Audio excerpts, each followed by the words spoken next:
চলমান শতাব্দীর প্রথম দশক, তখনও স্যাটেলাইট চ্যানেলের জয় জয়কার শুরু হয়নি। মুঠোফোনের ইন্টারনেট তো কেবলই স্বপ্ন মাত্র। বাংলাদেশ ক্রিকেট মানেই তখন পরিবার পরিজন বন্ধু আত্মীয়দের নিয়ে টেলিভিশনের সামনে বসে যাওয়া, আর সব বাড়িতেই সব চায়ের দোকানেই ভিড় জমে একটা চ্যানেলের সামনে, সেটা বাংলাদেশ টেলিভিশন। অস্ট্রেলিয়াকে প্রথমবার হারানো 2007 বিশ্বকাপের টাইগারদের হিরোইক পারফরমেন্স, নিউজিল্যান্ডকে হোয়াইট ওয়াশ, সবকিছুরই সাক্ষী সেই সাদা কালো কিংবা ঝিরিঝিরি রঙিন স্ক্রিনের বিটিভি। সাকিব, তামিম, মাশরাফি, আশরাফুলদের সাধারণ ক্রিকেটার থেকে তারকায় রূপান্তর দেখেছে পুরো জাতি এই বিটিভির পর্দাতেই। 2025-এ এসে আবারও সেই পুরনো দিন ফিরতে চলেছে। আসন্ন বাংলাদেশ জিম্বাবুয়ে সিরিজ দেখা যাবে শুধুমাত্র বিটিভিতে। সামাজিক মাধ্যমে একটি ভিডিও বার্তার মধ্য দিয়ে সেই ঘোষণা দিয়েছে রাষ্ট্রায়ত্ত এই সম্প্রচার মাধ্যম। পরিচিত পুরনো ঢঙ্গেই প্রচার হওয়া এই ঘোষণায় যেন টাইম ট্রাভেলে বেরিয়ে পড়েছে দেশের কোটি ক্রিকেট প্রেমী। তবে ব্যাপারটা শুধুই নস্টালজিয়ায় ফেরানোর পরিকল্পনা নয়, বরং বলা চলে বিকল্প কোনো উপায় না পেয়ে শেষ পর্যন্ত বিটিভির হাত ধরেই খেলা সম্প্রচারের সিদ্ধান্ত নিতে বাধ্য হয়েছে বাংলাদেশ ক্রিকেট বোর্ড।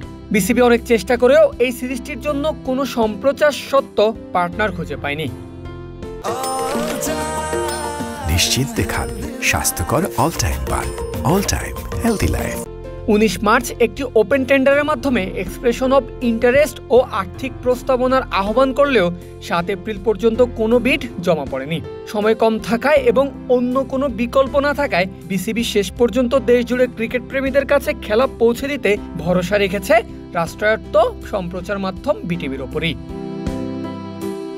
জানা যায়, সিরিজটির বাণিজ্যিক সম্ভাবনা নিয়ে সংশয় থাকায় কোনো সম্প্রচার প্রতিষ্ঠান আগ্রহ দেখায়নি। গত কয়েক বছর ধরে বাংলাদেশের হোম সিরিজগুলো সম্প্রচার করেছিল টি স্পোর্টস ও গাজী টিভি, যাদের মাধ্যম ছিল মিলেনিয়াম মিডিয়া কনসোর্টিয়াম।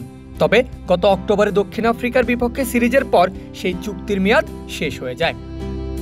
যাই হোক, সিলেটে শুরু হওয়া প্রথম টেস্ট মাঠে গড়াবে 20 এপ্রিল, আর 28 এপ্রিল দ্বিতীয় টেস্ট চট্টগ্রামে। আর সেই দুই ম্যাচেই টাইগারদের দর্শকরা দেখবেন সেই পুরনো পরিচিত স্ক্রিনে।